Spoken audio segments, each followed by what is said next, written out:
Welcome to my studio. Today I'm going to be sharing and talking about master copy paintings, talking about exactly what they are, and then I'm going to be demonstrating and showing exactly how you can paint a master copy and how to study from a painting.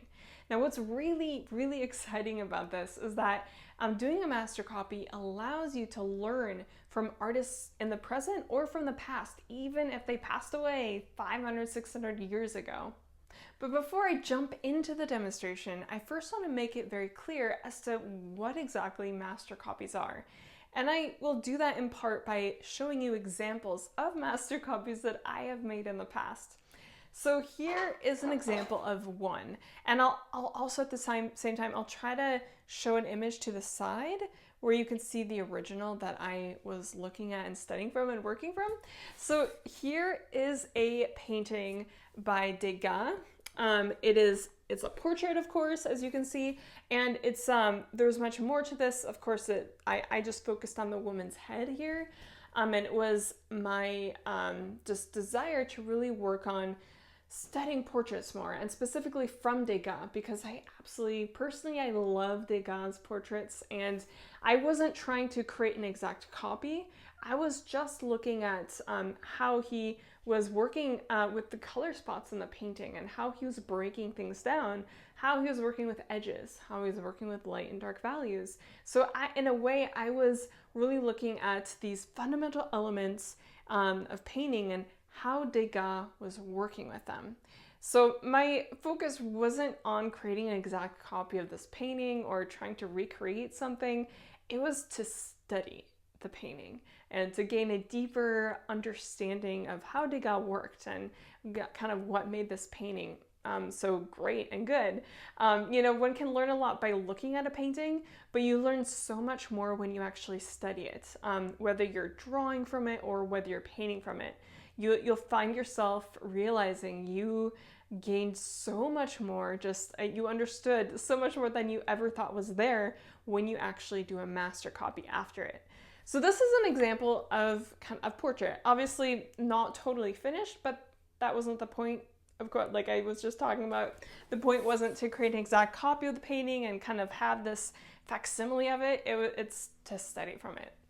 And here is an example of a kind of a more thumbnail-sized master copy. I really love actually doing thumbnail-sized pieces because they're time efficient in a way. You can do them in a much shorter amount of time and really grasp important elements from them, kind of really understand the big picture, as when you're forced to really simplify and be very economical with just the colors that you're using, the values that you're using. So it kind of really forces you to simplify on a certain level, which can be very difficult. But kind of flexing that muscle helps a lot when it comes to your own painting. So thumbnail size paintings, I really recommend, like 5x7.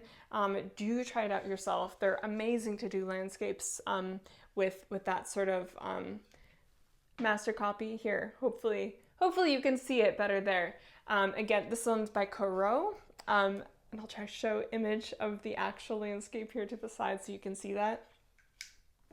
And this last one you may or may not recognize. I actually did a demonstration of this in one of my videos here on my channel, so you can go back and watch that if you'd like to. I'll also link it below if you are interested in seeing it, if you haven't seen it yet.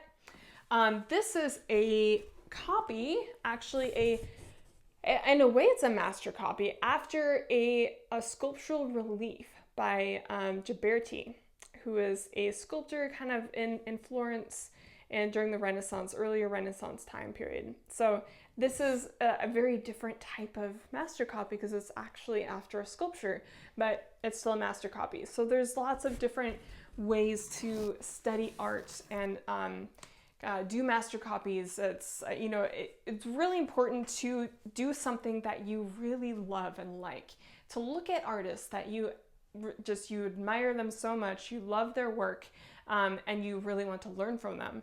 So it really doesn't matter, whether the artist isn't alive anymore, you can still learn from them. And that's the amazing thing about doing master copies, is that you can study from people who lived 500 years in the past.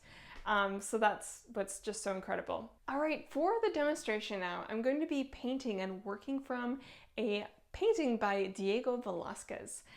So this is a fairly large painting, but I'm going to be working on, of course, on a much smaller size. So very similar to that landscape painting thumbnail master copy I showed you. I'm really going to be working on simplifying and capturing the essence of the painting. And that's really what these master copies are really good for. And what's so powerful about them is that they allow you to really study and focus on capturing that essence and what makes the painting work and what is its foundational elements in the painting. And then you can really take that and then apply it to your own painting. So this painting by Diego Velázquez, it's most likely, it's not, of course, not fully known. The attribution of it is not super clear. It may have been actually finished by his son-in-law Mazo. So we don't really know, but for now, let's just say it's by Velázquez. All right, without further ado, let's get started. Now, as with every painting I do, I always start it on a surface that has an imprimatura. And here I'm mixing a little bit of yellow ochre with burnt umber, and I then just quickly put on imprimatura, then I get right into the sketch. And then I dilute some burnt umber with terpenoid, or you could do linseed oil instead if you'd rather do that, to create the sketch. I don't want it to be particularly dark, so that's why I heavily dilute it. And as you can see, just creating rather light lines, but they're dark enough for me to be able to really see them well. And the purpose of this is to create just a general architecture of your painting, get an idea where things are placed. And you don't want to get into any details. It's really just to give yourself a rough draft to work from. And once your sketch is in place and it's dry, then you can get started with your color. And here I am starting with the first three main color spots. You know, you could start in whatever area of the painting that you'd like to. I chose to start in this particular area, and I have three main values happening here: light value, medium value, and a dark value. So the light value can be seen on the face. Then that medium value is that red that's right next to the face. Then the dark value is that dark spot that's in the background. So I'm really simplifying here. I'm breaking it down into just large areas of color. But once I have that down, then I can get into more specificity. So I'm not focusing on details. I'm just trying to really be specific and at the same time continuing to simplify. Again, the reason for not allowing myself to get into the details of this painting go back to just the purpose of this is to study the painting and to capture the essence, just those really groundwork, foundational elements that exist in the painting, because that's what is the power of this painting, and that's what you'll be able to take away from studying it and apply it to your own work. You won't really gain much when you just focus on those kind of superficial details that are in the painting. So instead, really try to go after just those really foundational base elements that you search for as you're studying the painting. And having some of those more larger areas of color and just really clear values allow me to then go back and lay down some of those more nuanced values and color shifts. And you can see I've already sort of gotten into that just a little bit with, you can see on the sleeves, there are just really subtle transitions, and that makes a big difference. And one is allowed to really feel that light that exists there because of that strong foundation that is beneath. You can see here I'm laying down some of those more highlight areas that exist in the painting, and it works now because I've laid down that base and you can really feel kind of that reflection of light that exists.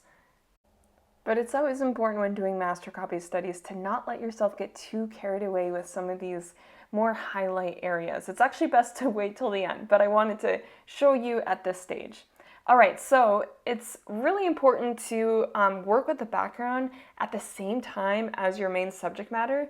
So that's why I'm really trying to get this in now, this background area, because then you can more accurately compare if the values are working between the main subject and the background, because you never want your subject to look like this kind of paper cutout that's just placed on top of a darker background.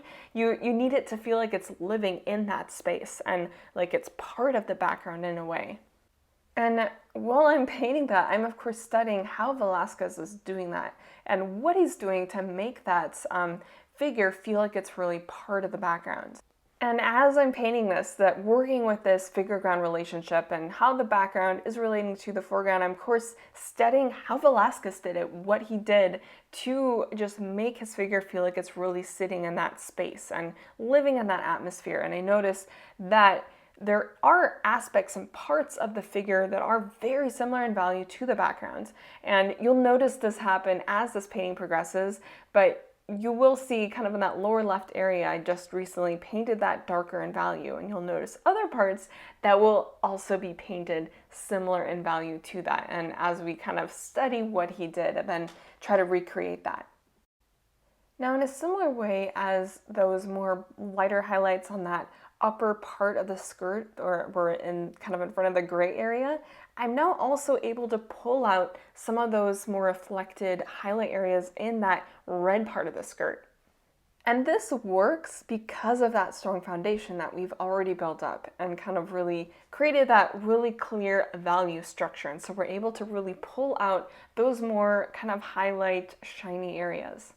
The whole purpose of this study is to really understand and see just how much Velasquez himself is simplifying and how he's really making these nuanced areas seem much more than they actually are. He's really being very economical with how he's using value, how he's using color, and all these things.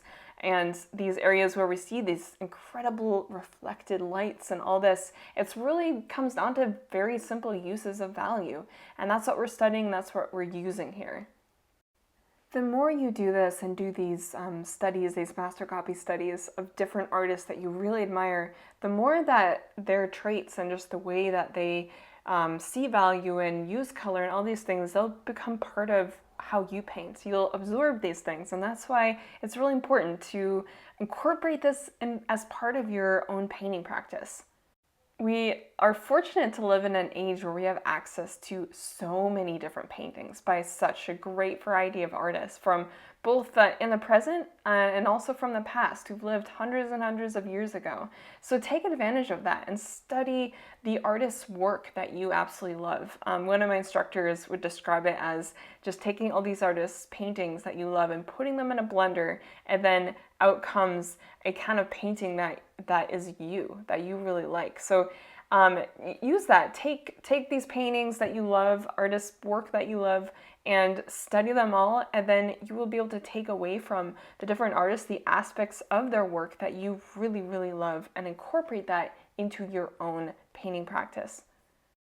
Now, as this master copy study is nearing an end here, of course, there's aspects that aren't exactly like the original, and the point is not to make this like a facsimile and an exact copy of the original. Is to study it, to understand it on a deeper level, and to be able to take away from it something to be able to apply to my own work. And that's really what this comes down to.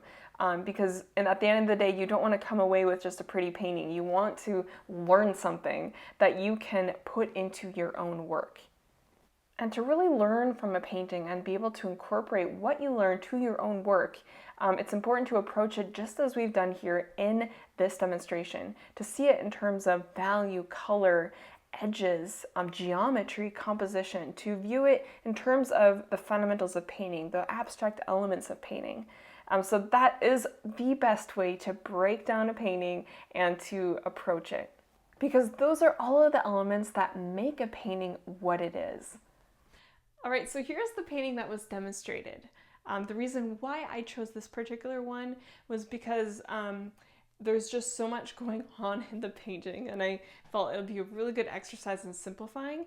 And also, there's just a lot of things that kind of visual things like this shiny fabric and these moments that are so simplified in the original. It's incredible. And I really wanted to study that and understand that more and kind of capture the essence of that. And just also, again, just in general, really capture the essence of the whole painting as a whole, and to study it more, understand it more. As already mentioned, this exercise, doing a master copy, is not at all about coming away with a cool painting that's a copy of something that you like. it's about studying it and understanding it and taking what you learn and applying that to your own work. And that's how you grow and how you learn. And that's how so many painters in the past learned. They looked at paintings that they loved, painters that they admired. They painted from their paintings, studied them, and then were able to develop their own work further. Now, if you have any questions at all, I'm more than happy to answer. Just leave them in the comment section below. And you can also look at just any materials that I used. That's all listed below as well. Thank you so much for watching, and I'll see you in the next video.